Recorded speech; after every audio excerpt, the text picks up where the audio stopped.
Good evening, everyone. And tonight we continue with Eicha, Lamentations chapter 4. And what we're going to see, and what I'm going to do is when we look at this chapter, we're going to look at this chapter on its own and also in terms of what part it plays, like we've looked at other chapters, what part it plays in the book of Lamentations and the book of Eicha as a whole. And what we're going to see is that this chapter repeats a lot of the themes that we saw actually in the second chapter, but with a different approach, with a different and let's dive in and compare those. I'll share my screen now, and you'll see what I mean. So here we are. This is our chapter, Eicha Daled, Lamentations 4. Okay, and what we're going to see before we go in verse by verse is that it repeats. If you look at chapter 2 and where it ends, and I'm on chapter 2 now, if you're looking at your screen, you'll see that we ended with the children dying of famine in the street, right? Their mothers cannot feed them and they are dying in the street. And in this chapter, that's what we start with. Right, the precious children of Zion is really not. It's really B'nai Zion is not the children. It's the members of Zion. This is talking about the city as the inhabitants of the city as a whole. But we go very quickly into the idea that while jackals suckle their young, the human women of Jerusalem could not, became cruel because of the famine and could not feed their children. We're starting from, okay. And so in many ways, it's carrying over these themes that we had in chapter 2. But if you remember in Perek Bet in chapter 2, and we're going to get to, I'm going to mention Perek Gimel chapter 3 in just a bit. In chapter 2, the entire chapter was talking about how God had it in for us. God was punishing, God was punishing, God was punishing. Look at the innocent children and their pain, and look at the horror of it. And God was punishing us, and he had no mercy, right? And this whole chapter is kind of God is acting as the enemy, God is acting as the enemy, God is acting as the enemy. And it ends with, you summoned my enemies you summoned my enemies as if it were a festival. And no one has escaped. And it ends with that. God, you punished us, you had no mercy, right? And the innocent pain. And that's what we ended with, zero hope, nothing, just a cry of pain. Then we went into chapter 3, and chapter 3 took a step back, says, I am the man, right? I'm the man who suffered.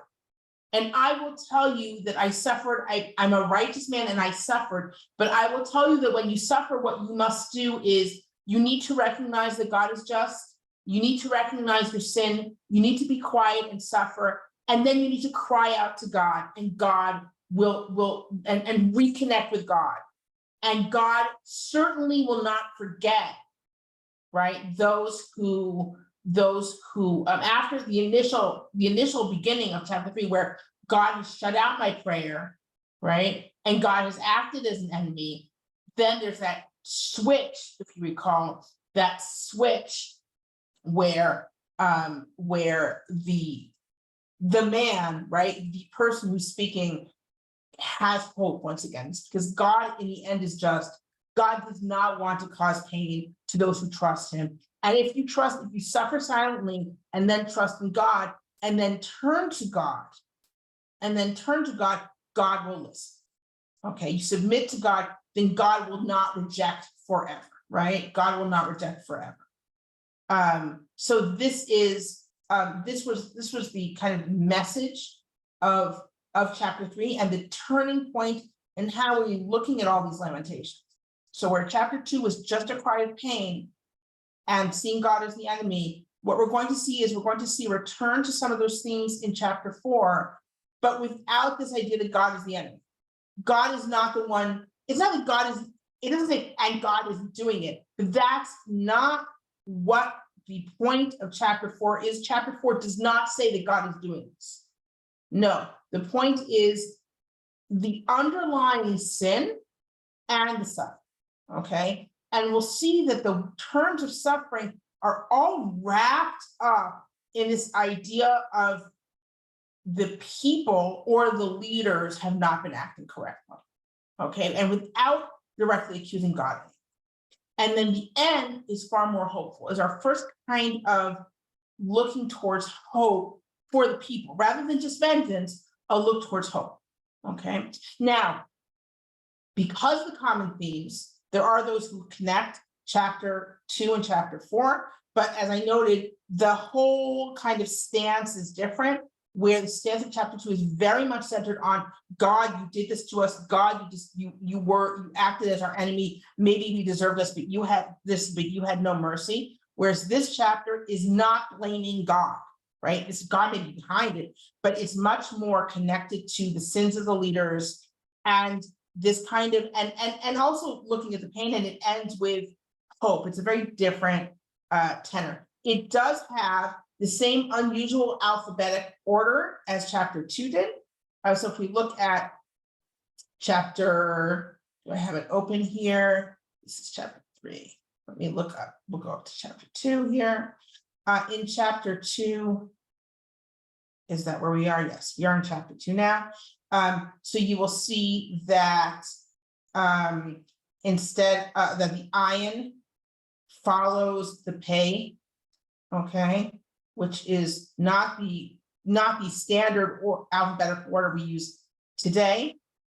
Similarly, in the 4th chapter, if we take a look here, right, the ion follows the pay. Okay, again, unusual. Now, actually, in chapter 3, as well, you will see that the ion follows the pay. So this unusual order is actually kind of a common order, I guess, in Eicha. It indicates that when these chapters were composed or at least put together, that the alphabet was not standard, right? Qumran texts fix it so that they actually fix the first chapter. If we go to chapter 1, remember that all these chapters are in alphabetic acrostics. So if we go to chapter 1, we will see that pay static as we would want, as we would expect. So the first chapter actually has the traditional, what we're used to in terms of alphabetic order, ion, pay, static, right?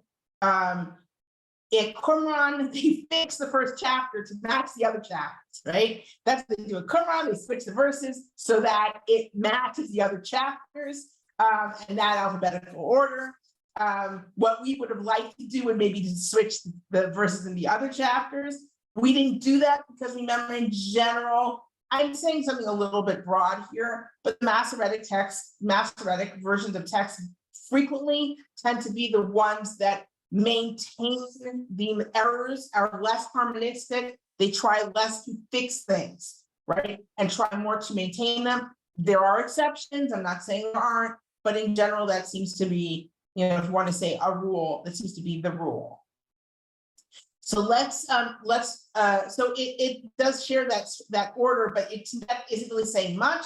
It does seem to be, again, it does echo the themes in terms of the way it's less just straight pain than what you see in chapter 2. However, you can also read it as an immediate reaction to the destruction and to the difficulty of the siege, the horrors of the siege.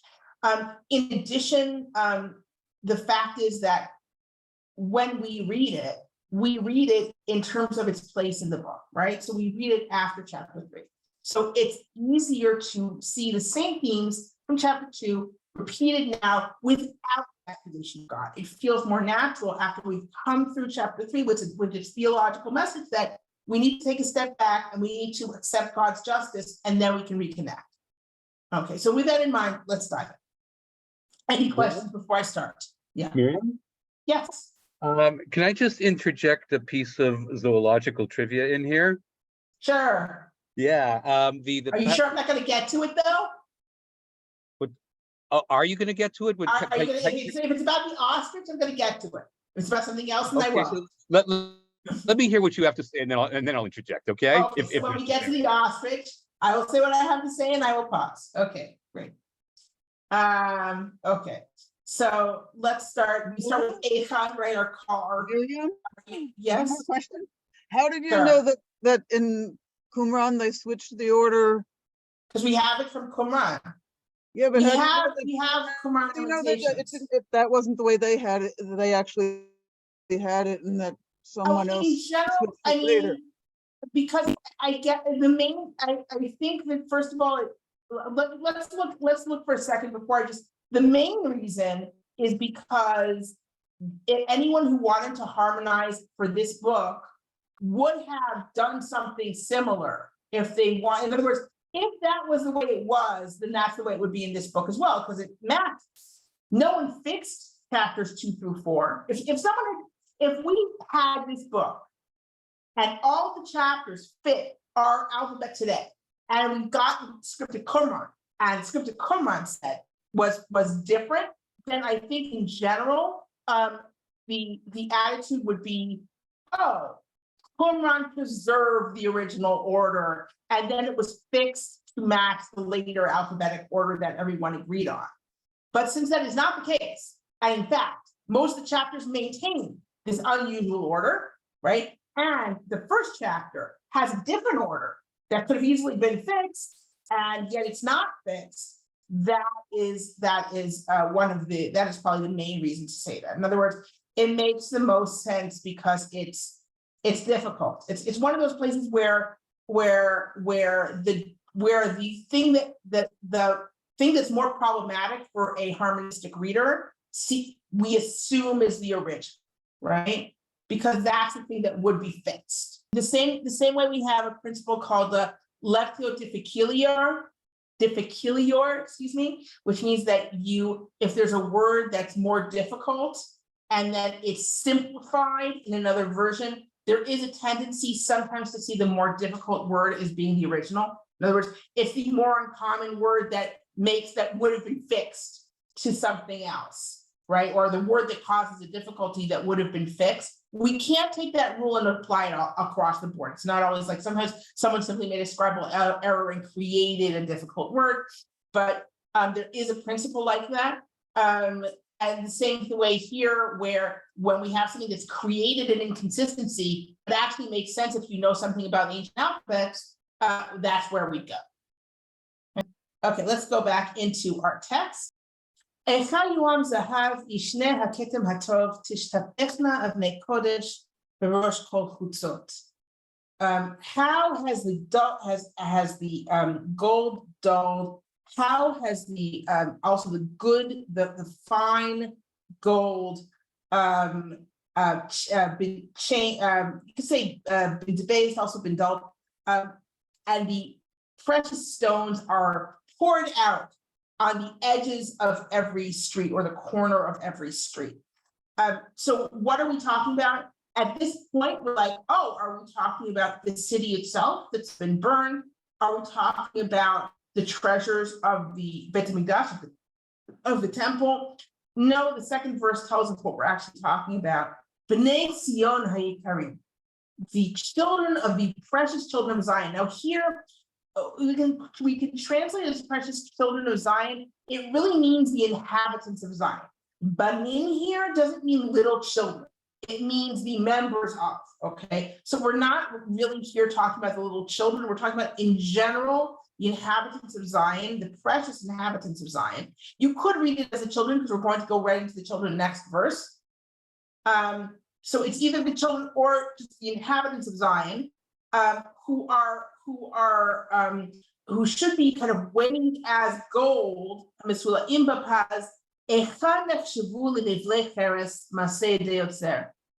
is it that they are, it's actually woe that they are considered to be pots that are created by a potter. I don't think that here it's necessarily hinting to God and created by a potter. It's simply saying that these are These are simple, pots. Pots are, if you've ever been to an archaeological site, pottery shards are garbage. Okay, they are garbage. They are all over. A few years ago, I was at like kind of an almost abandoned archaeological site where they had an entire mound, right, an entire hill, just the pottery shards. You can see that they just dumped all of the pottery shards from it, and it's the pottery shards are garbage and they're broken, right? So these children or the inhabitants of society who were gold are now the lowest type of material that is garbage, and that can't be fixed if it's broken. And now we're going to go right into, almost like we're picking up from the end of chapter 2, where we're going to go right into the horrors of the famine for the little babies and children. Okay, gam tanin or tanin, they say gam tanim chaltzushad heniku gurehen. Even jackals, and it's using words that we normally would use for a woman, takes out their breasts. They don't take out their breasts, they obviously, but we're talking, we're getting ready, like even a jackal will nurse to nurse their cubs, right? So even a jackal will suckle its cubs, but the daughters of my people have become cruel like ostriches in the wilderness or in the desert. What do ostriches do? Ostriches don't sit on their eggs. Ostriches bury their eggs, okay? They bury their eggs and its eggs warm up in the sun. That's what ostriches do. And they don't sit on them, they don't hover over them in particular. And therefore, it was a pretty widely accepted idea in the ancient world that ostriches are particularly unmotherly and cruel because they just leave their eggs to the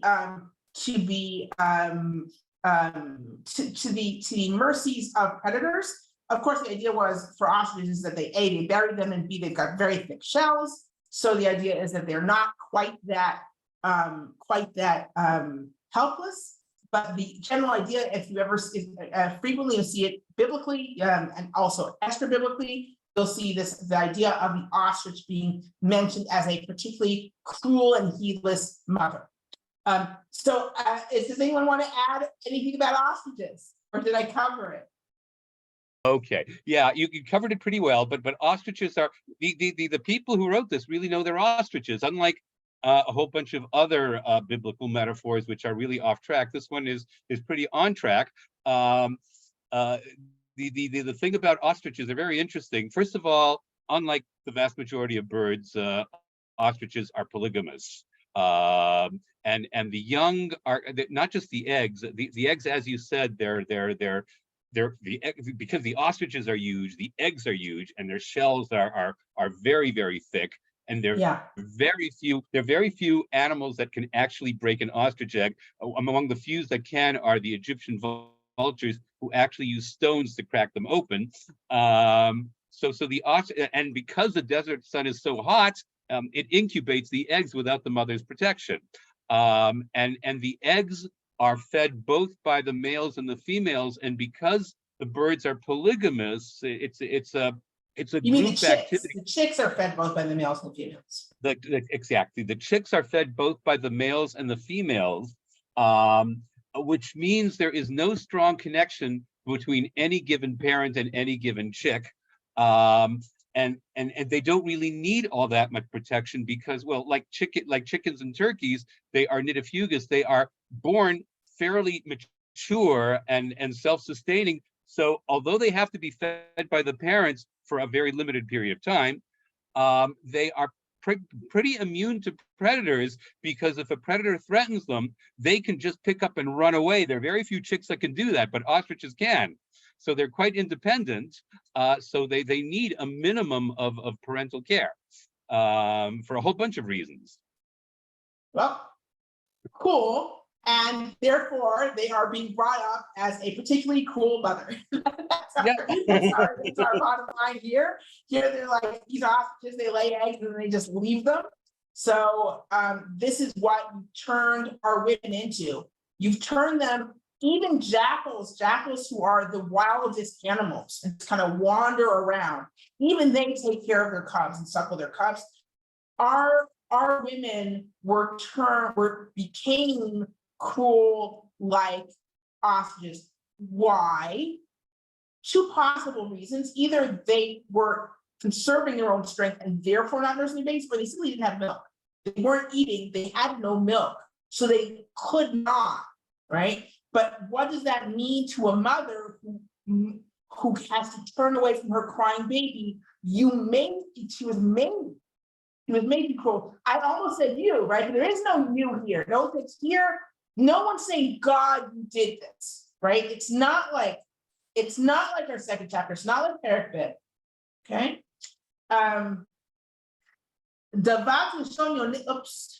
Excuse me.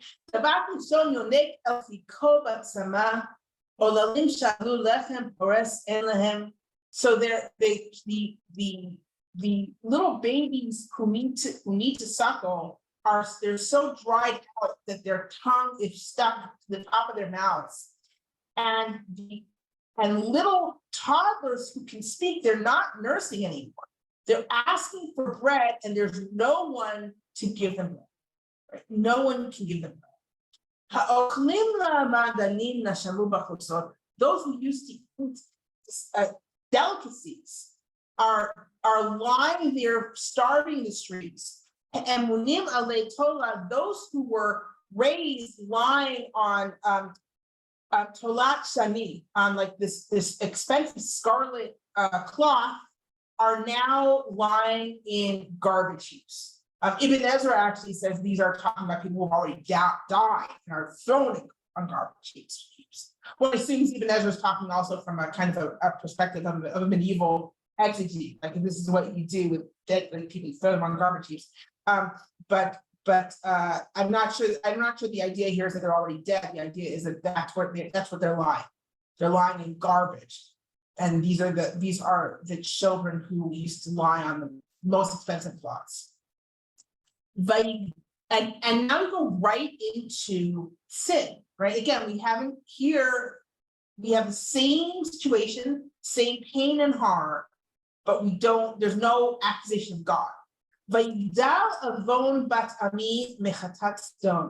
Okay, the sin of my people, the daughter of my people, please really hear me, my people, is greater than the sin of stone. How do we know? Because stone was destroyed in an instant and did not have human hands kind of messing. So Jerusalem had this long, drawn-out siege where people were starving to death, and then it was human conquerors came in and destroyed it with all that is connected to when soldiers come in and destroy a town. They do horrible things to the people within as well. Sodom, however, was destroyed in an instant directly by God. So our sin is clearly greater than theirs because our punishment is greater than theirs. Zaku Nizireha Mishelek. This is actually a really good translation, her elect. I like that because Nizirim here probably does not mean a Nazir, in other words, someone who abstains from grapes and wine, etc. It means the elite, the nobles, right? Her nobility was purer than snow. It's talking about the whiteness of their skin. Zaku Michalav, whiter than milk. Admul etzem mikninim. Their figure, it's not limbs bad. It's not their bones. It's their figures, or their bodies, right? Their bodies were rather than here. It's in general. It does not mean pearls biblically. It means coral. It could mean rubies. Here, it pretty clearly means coral. You wouldn't compare skin to rubies. So if they're red as red coral, or they're pink with health. Sapir Gizratam, their figures were as beautiful as lapis lazuli. Sapphire is not sapphire. Sapphire in general biblically is lapis lazuli, which is beautiful. The idea is that their figures were as beautiful as lapis lazuli. So they were beautiful to look at. They were healthy, and now what are they? Their faces are blacker, either blacker than black or blacker than coal.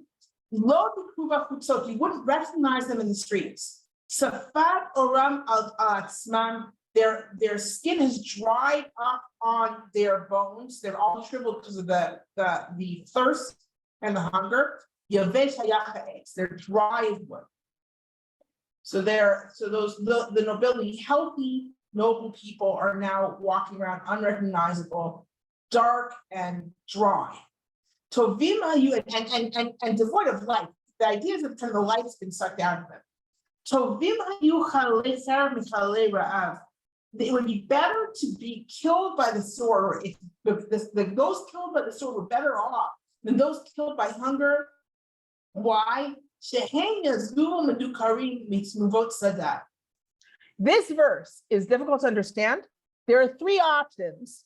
I will say what makes the most sense to me first. All of them have problems. Okay. The first option is this: those killed by the sword were better off than those killed by hunger. Okay, because those killed by the sword were stabbed to death. They kind of they were wounded and they were stabbed, but you could say even they flowed out from them, but they had mitzvot sadai. They had the fruits of the field. In other words, they died full of the fruits of the field, so they're better off. To me, that makes the most sense of three possible options. I will now say two other options. Your mileage may vary. But I'll present each one. Second option. Those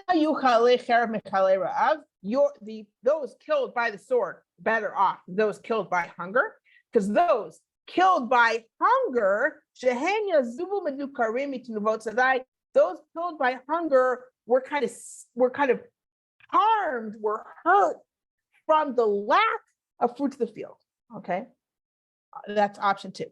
Option three,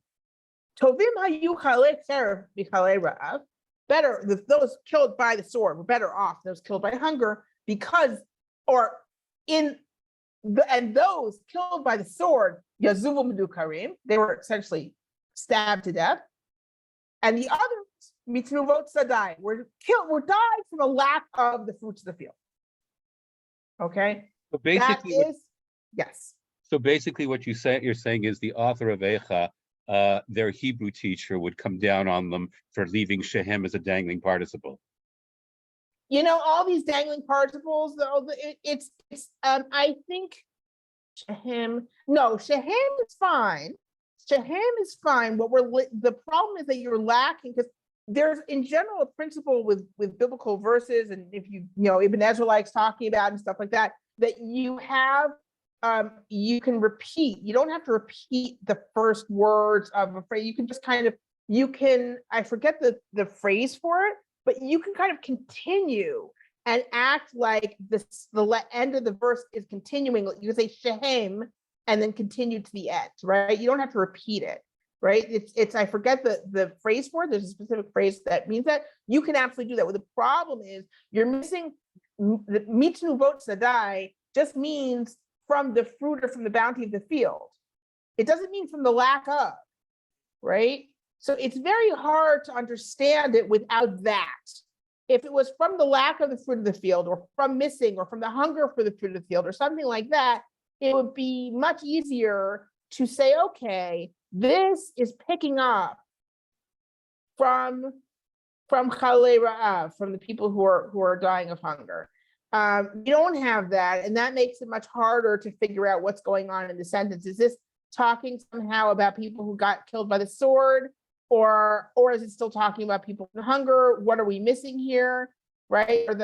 Is Yazuvu Medukarim, normally you would expect that to be from the sword, but are we using it and saying, or are we continuing it actually from the people with hunger, because we don't have anything to indicate that mitnuvot sadai, the last two words of the verse, are going back to those people who are hungry. It's hard. It's a difficult verse to get. Anyway, give you three options. Yeah. It sort of begs the question, is the author actually asking to have multiple interpretations here? I don't know why. Like, to me, this verse is not better for the ambiguity. Like, just tell me what the heck you mean. Like, there are verses where I like the ambiguity. There are verses where it's hinting to different things. I'm like, okay, cool. Here I feel like we're missing something. Here I feel like not knowing how it's comparing the people who are hungry with the people killed by the sword actually hurts the flow, like I don't gain anything by the ambiguity. So here I think that we are supposed to understand something. Did a word get dropped at some point? Are we supposed to just have an understanding that we don't? I don't know. So, Okay, moving right along. But So it does seem like the bottom line is, yeah, the bottom line is better to die by the sword than to die by famine. That's the bottom line. That we know. That's not ambiguous. So that we know, that's the bottom line here. Okay, and now we're going to go, and again, we saw this theme in Perek Bed in chapter 2. Yidei nashim rachmaniyot bishlu yaldehen hayu levarot lamo b'shever bat amim. And again, we have this idea that you're making people who should be tenderhearted, who should be merciful, and it's not you. I'm reversing it. It's not saying in this case there's no accusation of God here. This is something that happened as a function of the siege. The hands of normally merciful women cooked their children, right? Those children became food. Those children became food. B'shever bat ami, in the total disaster and breakdown of the daughter of my people, or of my people. And here it's using, again, bat ami in this chapter is used not just for women, it's used in general for my people, right? But it's especially apt when we're talking about women, right? This is what my people has come to. It's a total breakdown. Merciful women are cooking their own children for food. And again, that doesn't mean they killed the children for food, but the children quite naturally died because they weren't being fed. And then they cooked them and they ate them because of the famine. And this is a total break. Now, again, this is a theme that we see in throughout, like in general in ancient Near Eastern, not just Lamentations, but it's kind of like whenever it talks about like sieges and famines and things like that. So is this something that actually happened? Or is this a point that in general is pointed to as this is the depths of the horror of a siege? There's nothing here to indicate that it didn't, right? It seems to be referring to something that happened. At the same time, it takes an awful lot to get to this point. Have you ever read anything about the Donner Party, right? The Donner Party, they got caught on their way to California, the Oklahoma, and Sierra Nevada, like that. They went on it in the winter. They got stuck. There, I don't think anyone ate their own children. There was a case of children eating their dead mother, where children were forced to eat their own dead mother, traumatizing them for life, of course. I think it's and it was actually something, if you read about the Donner Party, it's what was fascinating to me was that people at the very end of their rope, there was really no food.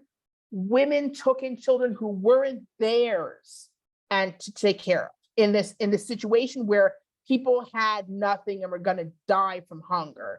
People took in children who weren't theirs to try and keep them alive. So I don't know. This seems. I wonder if this is something that actually happened at all, or if this is something that's meant to point out the depths, of the horror of a siege. Okay. Here we are, and now we get to God. Okay. Now we get to God and how this is God's action.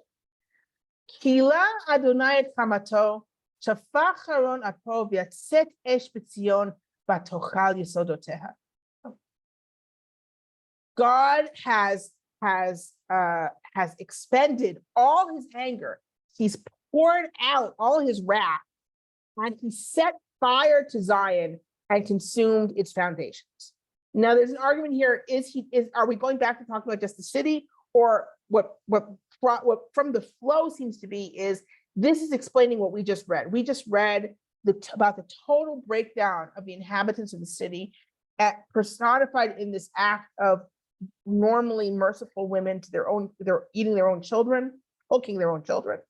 And it's why, because God has simply poured out all his wrath on his people. He has consumed Zion. Now, if we go back a bit until we can see that the previous passage we were talking about children dying of famine.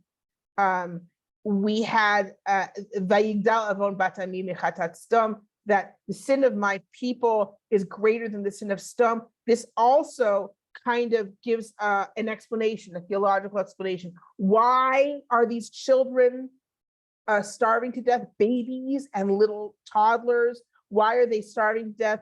Because our sin was greater than Stom. That explains this horrible punishment by famine, right? And then going back to our nobility has completely, is just completely destroyed.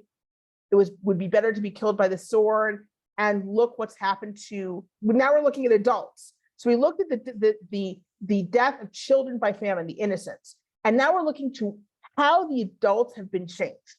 The nobles have been changed to the coarsest, dirtiest, driest, their life is gone. And the merciful women have become cruel because they're eating their dead children.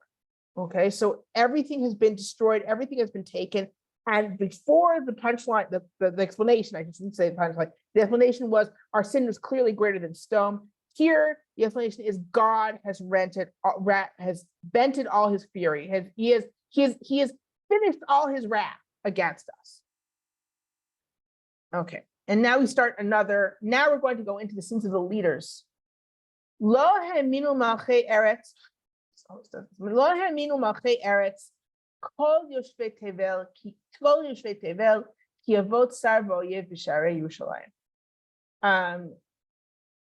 All the kings of the land and all the inhabitants of the earth did not believe that an enemy could enter the gates of Jerusalem. Now, I will remind you that this is actually kind of an expression of what the inhabitants of Jerusalem believe, particularly in the first temple period, like we see it a lot in Yirmiyahu, in the book of Jeremiah, that the inhabitants of Jerusalem believed that Jerusalem could not be conquered.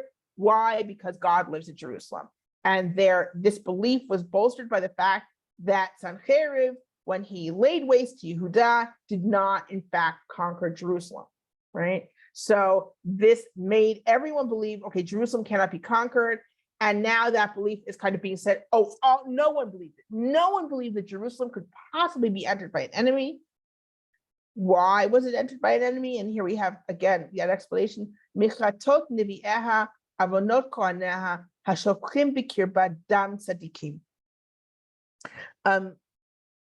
Hold on, I just want to see something for just a moment. Sorry about this. Is this? Oh, do you guys see a note that it's being? Oh, it is being recorded. I just wanted to make sure that this was being recorded. Okay, sorry. Going back. Mechatot nevi'eha avonot kohaneha hashofchim b'kirbat dam tzadikim. It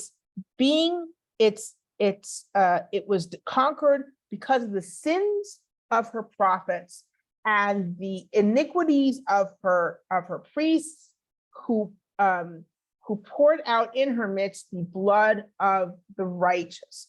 What is it referring to? This is kind of hard. We don't have any specific thing where prophets and priests actually killed people. What it seems to be talking about is that they did things that led to people's deaths. Okay, prophets, you had false prophecies. We know false prophecies absolutely led to the fact that people in the city, particularly people among the nobles, thought we can rebel against Babylon and win. We are going to rebel against Babylonia and we're going to win. That's what the prophets were telling them. A lot of false prophets were telling them. The Kohanim, the priests on their side, are supposed to teach the law. And if they don't teach the law correctly, okay, death. Now, another thing that's frequently called causing death is any sort of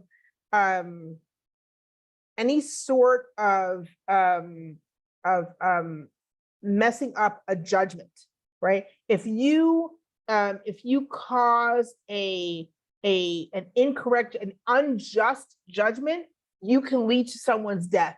And that also is very possible. It's very possible, particularly that the priests were involved in judging in some respects, and that they were not considered to be just judges. And on the contrary, perhaps they could have been bought, if there was corruption in the city, they could have been bought to make the wrong judgment. But at the same time, it's not super clear what we mean by spilling the blood of the righteous. And because also tzaddikim, and I've said this numerous times, tzaddikim does not just mean righteous. It means someone who is the correct person in a court of law. They are the person who are on the right side in the court of law. So if it could be that they ruled against those who should have been acquitted, and so they have to be put to death. For example, there were prophets who said, don't rebel against Babylonia, where the temple could be destroyed. And while Yirmiyahu got away with it, he had another prophet spoke similarly and was killed. So that also could be what it's referring to. I'm wondering. Yes. Chazal have this thing that lashon hara is as bad as spilling blood. I wonder if there are interpretations here that that the prophets might have been defaming tzaddikim, and because of Well, I'll tell you where it was like that. I don't think it would have been just simply lashon hara. It would have been this idea, and we see this in the Torah as well, where al telech rachil b'mecha, that where speaking against someone could literally lead to their death. In other words, false accusations. We're talking about a time before CSI, right? We don't have any way of checking. There isn't frequently a lot of evidence. If you've got two witnesses who are speaking against you, you are in real trouble. And if there's any sort of corruption going on, you can literally kill an innocent person. And that is something that we see a lot in Psalms and Tehillim. We see a lot of these things. They're trying to kill me. They're saying things against me. And it seems like a situation where there are legal consequences. There are people who are testifying falsely. False testimony can literally cost lives in this period, and false judgment can, of course, as well. And I think that's really what, if we think about Jeremiah's trial, Yirmiyahu's trial, that's chapter 24, 26, actually it's 26, I think. We see that there are groups who, in fact, if we open that up for just a second, let me do that. So here in Yirmiyahu, when Jeremiah is put on trial, and they want him to be put to death for false prophecy. Who are the people who are accusing him? HaKohanim v'Nevi'im, the priests and the prophets, said to the officials and to all the people, this man deserves a death penalty. Mishpat mavet le'ish hazeh. This person should be put to death. Who is doing that? Who is bringing an accusation? The priests and the prophets. Okay. Now, is Yirmiyahu the only one? No, Yirmiyahu is not the only one, because as soon as we get to the end of this story, right, we hear about Uriah, a prophet who prophesied similarly, and he is in fact caught and put to death. So it's very possible that what we have in these verses is referring to that sort of thing, all right, where there's putting innocent people to death, perhaps innocent people who were speaking against the prophets and the priests and against the decisions that they were making. So what happens to these prophets and these priests, or possibly to all the people of the city? Can everyone see my screen? Guys, can everyone see my screen? Yes? Okay, good. Na'u ivrim b'chutzot nigo'alu b'dam v'lo yuchlu yilg'u b'levushehem. They were wandering blind in the streets, filled with blood, right? Without anyone being able to touch their garments, because they're impure, right? You can't touch blood of dead people. Why do they have blood of dead people? Either because they were busy killing, right? They're actually shedding blood in their midst, right? They have blood or metaphorical blood on their garments, right? Also, if they can't see, they're struck with blindness, they can't see, and there are dead people in the streets. They could be filled with blood and no one can touch them because they're impure. This is, of course, ironic. Priests who have to be always keep extra pure are now the most impure people going around. This also is clearly supposed to be referencing the curses in Devarim and Deuteronomy. Here we have in Devarim Chavchet, Deuteronomy 28. God, Yakecha Adonai b'shigaon u'bivaron u'b'timhon levav. God will strike you with madness and with blindness and with confusion, right? V'hayita mimashesh b'tzorayim kasher yimashesh ha'iver b'afilah. You are going to be moved. You are going to be kind of groping around in the middle of the day like a blind person would grope around in the dark, which is kind of funny because a blind person's going to grope around whether or not it's dark, right? Or they'll be okay whether or not it's dark. But your way, your path will not succeed. The idea is that this is part of what God promised if you do not do correctly, and this is what they are getting. They are getting struck with blindness. One assumes metaphorical rather than literal, but they are groping and they are filled with the blood that they are at least partly responsible for. And who calls around them? Su tame karulamo. They say, get away, unclean person, right? Like you would call to a leper, or like a leper would have to say about himself. And this is also a possibility that they're saying this about themselves. They know they're filthy with blood, and they're saying, everyone keep away, I am unclean, right? Su al tigau, keep away, don't touch. Kinatsu gamnao, because they're just wandering around, they can't see, they're just wandering around blindly. Amru v'goyim lo yosifu lagor. And among the nations, they say, no, they're not going to be able to stay here. This again is referring to the curses, or at least a glancing reference to the curses. It's later in the chapter. It is verse 65, pasuk samachay. Again, we're in Dvarim, Deuteronomy Chavchet 28. Right? Among those nations, you will not be able to find any sort of calm or peace. You will not be able to rest your feet, right? So you will not have rest even in exile. And that is what we're saying. The nation said, no, they can't stay here. They're not going to have a place to stay that they can rest in. And now this is the second time we are bringing back to this came from God. Ne Adonai hilkam lo yosif lahabitam, ne chohanim lo nasa'u uskenim lo chanan. So God has turned his face away from them. He's not going to look at them anymore. And who are we talking about? It's clear that it's the priests and the prophets from the continuation of the verse. So God, the priests and the prophets, who were the ones who were connecting the nation to God, God has turned away from them completely. And among the nations, they are not going to respect them at all. They're not going to have any respect for the priests, and they're not going to do any favors for the elders. These people who were the leaders of the people and have messed up, right? Their punishment, besides going around blindly, everyone's going to know that they're covered in filth, and the nations are not going to have any respect for them. And now the chapter is going to switch. All right. So this is all kind of a third person. Now we're going to go into second person plural. The speaker now returns to his people. He says, this is what it was like in the city. This is what happened, right? And he's going to refer to actual historical events lightly. Okay. And he's going to say, when we were in the siege, Odenu tichlena einenu el ezratenu havel, tipiatenu tipinu el goy lo yoshia. Said, our eyes were looking towards a help that ended up being in vain when we were hoping for a nation who would not save. Who is the nation who would not save? Let's look at Yirmiyahu Lamed Zion, Jeremiah 37. Okay. And this is talking about something that happened in the middle of the siege. V'chel paro yatsa miMitzrayim v'yishma'u hakasdim hatzarim al Yerushalayim et shim'am ve'ya'alu me'al Yerushalayim. There was an alliance with Egypt, and Egypt actually went.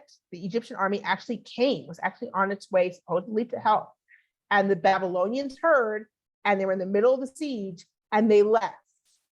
Right, and then in Yirmiyahu, in Jeremiah, you have a prophecy that comes to Yirmiyahu, and God says, the army of Pharaoh, which set out to help you, will return to its own land, to Egypt. And that's what happens. They go back. They don't stay long. All right. And the Chaldeans, and the Chaldeans,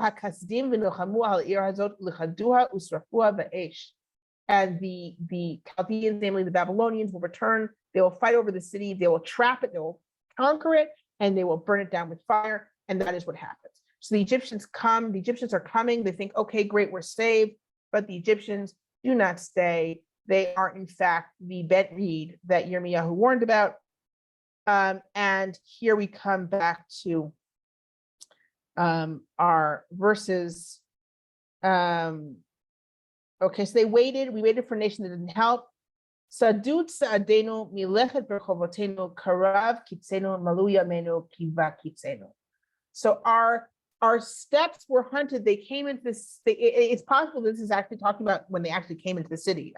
Our steps were hunted. We couldn't even go out into our streets, and we understood that our end was near. Our days had been filled. That's it. The good days are over because our end is nigh.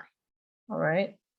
Halim hayu rodfenu minishre shamayim al harim vlakunu bamidbar arvulanu. They were those who chased us were faster than eagles in the sky. Nisharim is usually a kind of a vulture, but here it's very possible it actually is referring to an eagle just because of the way it's describing them flying. They chased us in the mountains, and they ambushed us in the wilderness.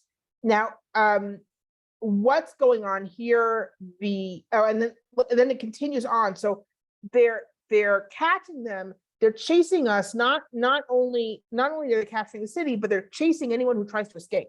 Right, in the mountains or south into the desert, they're lying in wait, and they're trapping anyone who tries to escape from the city as well. Yeah. And who does that extend to? The king. Yes. Yeah, the key word here is chased, because vultures are carrion eaters. They don't chase. They go after dead bodies, and eagles are predators. They chase. Right. So here it does seem to be referring to eagles. Thank you. This here does seem to be referring to eagles rather than vultures. Ruach hapenu Mashiach Adonai nilkad b'shchitotam asher amarnu b'tzilo nichya v'goyim. The breath of our noses, like the breath of our life, the anointed of God, and here it's referring to Tzidkiyahu, the last at the time, the last of the kings of the Davidic dynasty, was caught in their trap, that we said, in his shade, under his protection, we will live among the nations. Living among the nations, being living at peace and in plenty among the nations. What is it referring to here? We have this both in Melachim Bet, 2 Kings, and in Yirmiyahu and Jeremiah. Let's take a look at 2 Kings. Okay, so I'm just going to go right. This is I'll just read the English quickly because we're already over time. Then the wall of the city was breached. I'm reading from Melachim Bet Chaf Hey Daled, that's 2 Kings 25:4. Then the wall of the city was breached. All the soldiers left the city by night through the gate between the double walls, which is near the king's garden. The Chaldeans are the Babylonians. The Chaldeans were all around the city, and the king set out for the Arava, right? So he's setting out towards the desert. Vayirdefu chel kasdim achar hamelech ve'asigu oto ba'arvot Yericho v'chol chelo nafot melech. But the army of Chaldeans pursued the king, and they overtook him in the Arvot, in the plains of Yericho, and all his army left him. I'm just going to read the English. They captured the king and brought him before the king of Babylon at Rivlah, and they put him on trial. They slaughtered Tzidkiyahu's sons before his eyes, and they poked out Tzidkiyahu's eyes, he was chained in bronze fetters. The Chushtaim is frequently solely for the feet, but it could be also here for the hands. And he was brought to Babylon. So Tzidkiyahu is blinded. He is captured. He is blinded. He is brought in chains to Babylon. There is, after his children were slaughtered in front of him, a horrible, horrible ending for a king, and also meant to be a humiliating ending, which it is. So if we go back, our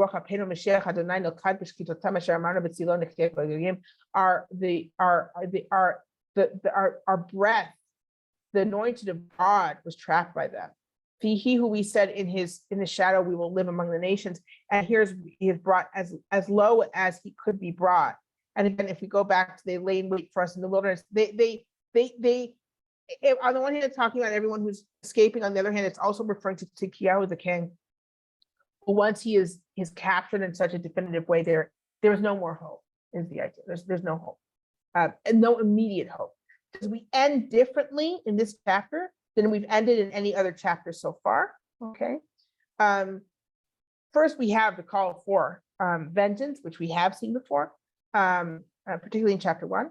Sisi v'simchi bat Edom yoshevet be'eretz Utz, gam alayich tavor kos tishkari b'tari.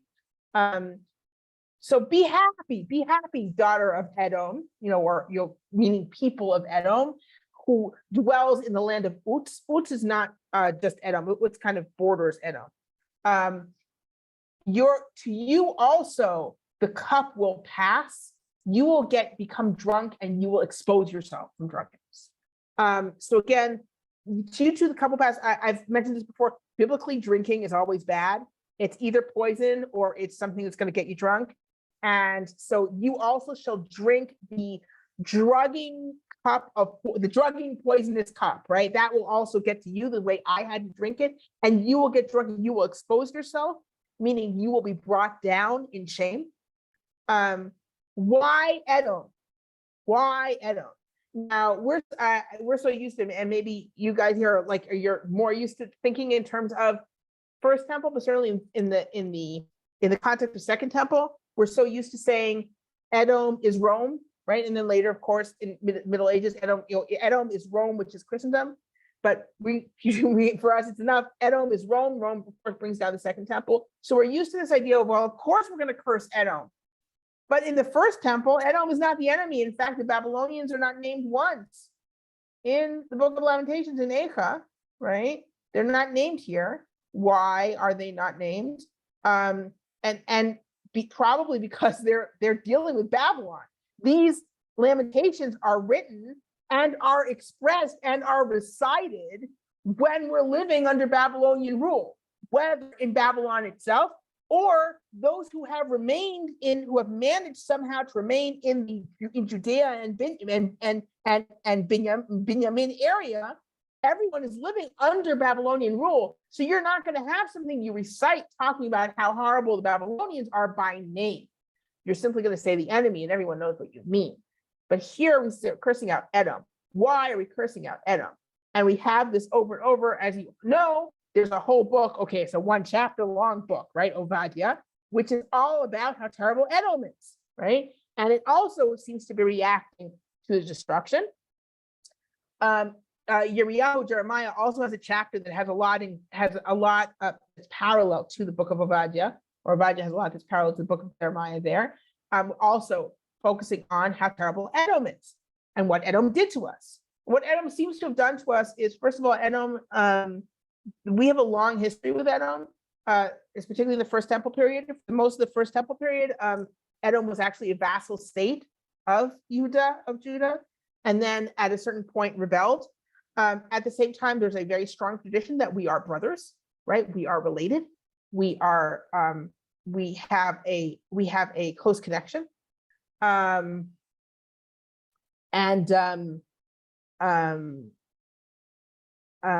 Because of this close connection, there's a particularly strong sense of betrayal when what Edom apparently does is 2 things. On the one hand, they help our conquerors. It seems that when the conquerors came, they joined them and they helped in the conquering of Jerusalem.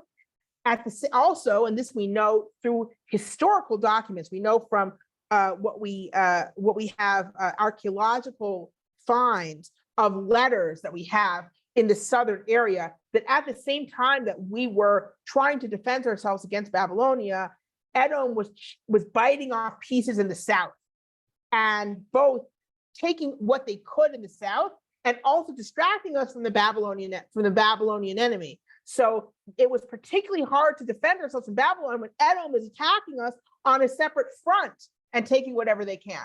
Then they helped in the actual conquering of Jerusalem, possibly, and also they almost certainly, it seems like they blocked one of the main paths out of Jerusalem would have been down to the south through the land that Edom was in fact controlling.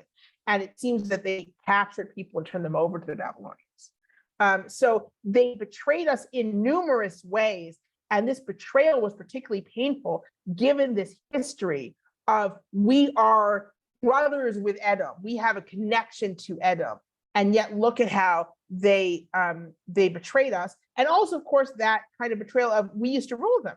We used to rule these guys. And now look at what they're doing, and they're laughing at us, and they are rejoicing in our downfall. Let us continue to the end. We are almost done. So here with this chapter, so they say Edom should also get drunk on this cup of poison. Tam avonech bat Zion, lo yosifu hagotech, hakad avonech bat Edom, gila al chatotech. This is the most hopeful we've gotten now. It says, your sin, daughter of Zion, is finished. You will not be exiled again. And daughter of Edom, your sin will be remembered or has been remembered, and God is assumed here, will uncover your sins. So God is going to hold you to account for your sins, Edom, and Zion, you will not be exiled again. We have gotten to hope. Okay, at this point in the book, and I do think that in this case, it's this lamentation. We can look at it on its own, but also in terms of the journey we've had, in terms of the journey that we've had through Eicha, through Lamentations, right? Where chapter 1 was kind of an introduction to what we were going to see in terms of how Zion has been brought down. It was because of our sins, a call for vengeance. And then chapter 2, just the total pain of God being our enemy, and God, look what you've done, and you've had no mercy. And yes, we sinned, but you have had no mercy. The switch that we had in Perek Gimel in chapter 3 with Ani HaGever, right? I'm the man, I have suffered. This is how I deal with it. This is how we must deal with it. And this is the way we can reconnect with God. And then we come back and say, look how we suffered. Look at this horrible siege. But God is not going to exile us again, because God has finished our punishment. His punishment was so horrible. It finished up all our sin. And the next nation to be punished is Edom, who has been part of this destruction, right? They are going to be called to account for their sins. One of the ideas that has been raised in terms of this verse, it said, okay, so it says, you shall not be exiled again. It doesn't say you're going to return. It just says you won't be exiled again. So it's one of the theories is that this is being written and said by someone who's still in Yehudah. They are the remnant that has managed to remain in a destroyed city and country. They are still there, and they're like, we will not be exiled again, right? And as a nation, we will not be exiled again. And that's why that's the verse. We won't be exiled again, right? You could also say, frankly, you could say not just that they're the ones who have remained.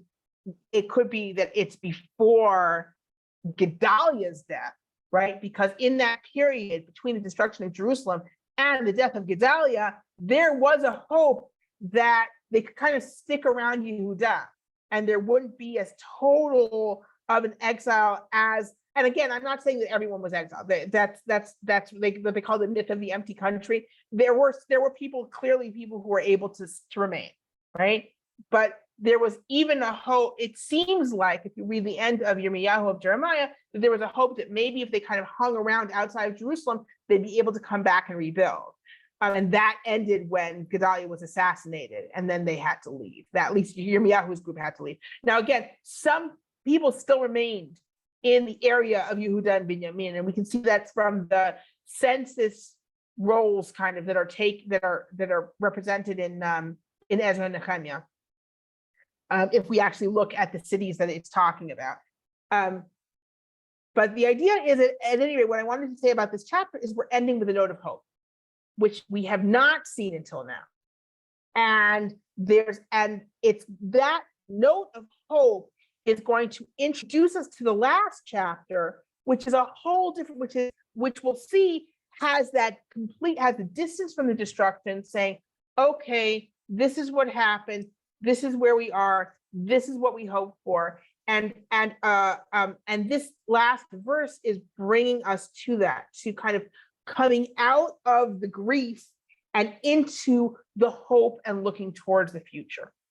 And we're going to see in the next chapter how the final chapter kind of does that more fully, and how the whole book has taken us on a journey again through grief and pain, through dealing, back through pain, and then to some kind of hope, or some kind of hope, some kind of looking into the future.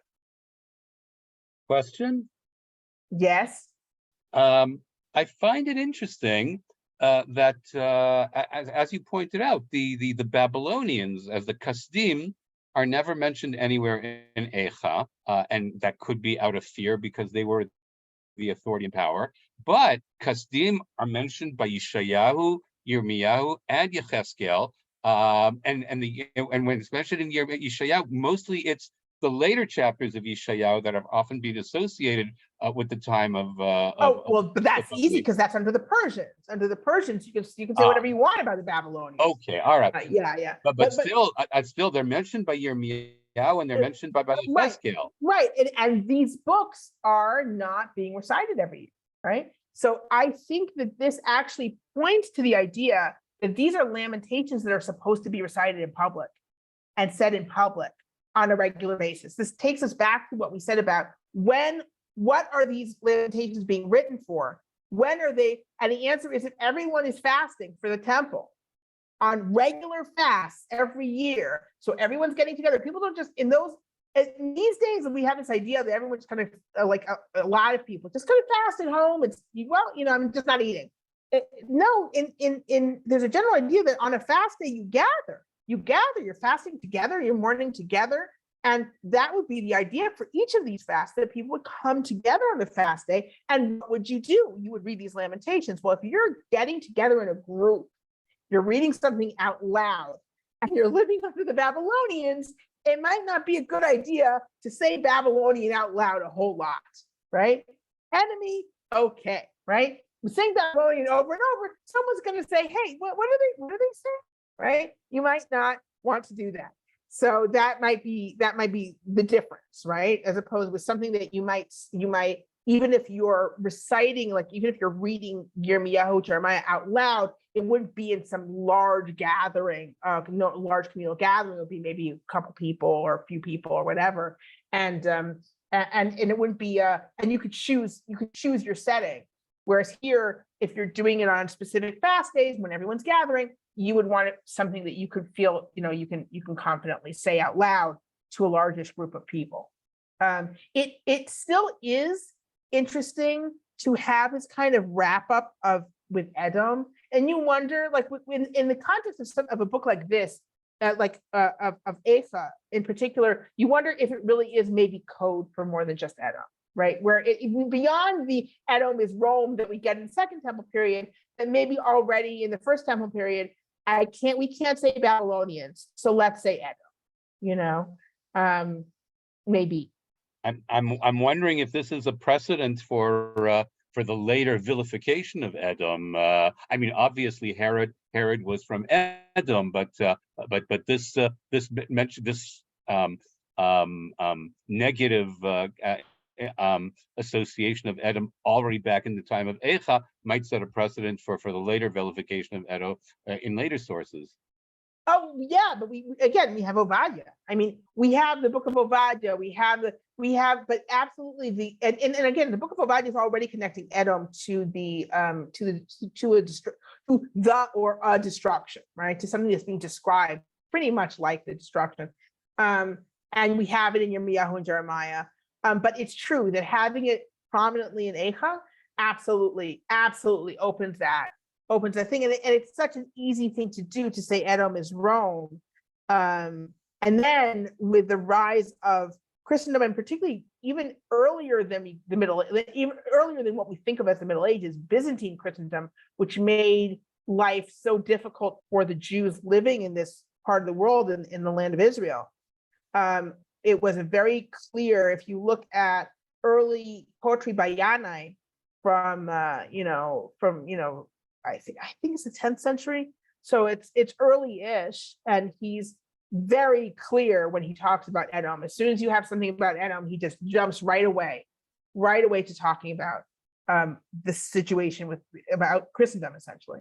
And that's so that's something that it was a very clear and easy jump, and it's true that that Edom being so prominent in Eicha in particular made that an easy connection. So thank you for joining me, everyone, and please come back next week for our final class. We'll do the final chapter and also a wrap up of the book. So looking forward to seeing you then. Take care, everyone.